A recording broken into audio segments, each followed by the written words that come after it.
Bhuvanagiri MLA కుంభ అనిల్ కుమార్ రెడ్డి ఆధ్వర్యంలో Congress party నియోజకవర్గ విస్తృత స్థాయి సమావేశాన్ని యాదాద్రిలో నిర్వహించారు. ఈ కార్యక్రమానికి ముఖ్య అతిథులుగా భువనగిరి పార్లమెంట్ ఎన్నికల ఇన్ఛార్జ్ కోమటిరెడ్డి రాజగోపాల్ రెడ్డి, ఎంపీ అభ్యర్థి చామల కిరణ్ కుమార్ రెడ్డి హాజరయ్యారు. జరగబోయే పార్లమెంట్ ఎన్నికల్లో అత్యధిక మెజార్టీతో కాంగ్రెస్ పార్టీ గెలుస్తోందని వారు ధీమా వ్యక్తం చేశారు. ఈ కార్యక్రమంలో ప్రభుత్వపు ఆలేరు ఎమ్మెల్యే బేల ఐలయ్య, డీసీసీ అధ్యక్షుడు అడం సంజీవ్ రెడ్డి, కాంగ్రెస్ శ్రేణులు తదితరులు ఈ కార్యక్రమంలో పాల్గొన్నారు. కాంగ్రెస్ పార్టీ అభ్యర్థి సోదరుడు చామల కిరణ్ కుమార్ రెడ్డి గారికి, డీసీసీ అధ్యక్షుడు సంజయ్ రెడ్డి కార్యకర్తల్లో మీరు ఉత్సాహిస్తుంటే మరి పోటీ మా మునుగోడులో మీకే ఉంటుంది.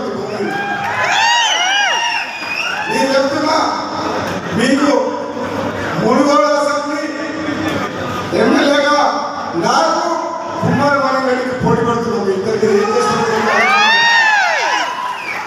మన పోటీ కాదు, యాభై కాదు, నాకు అనిల్ రెడ్డికే పోటీ చేస్తారు.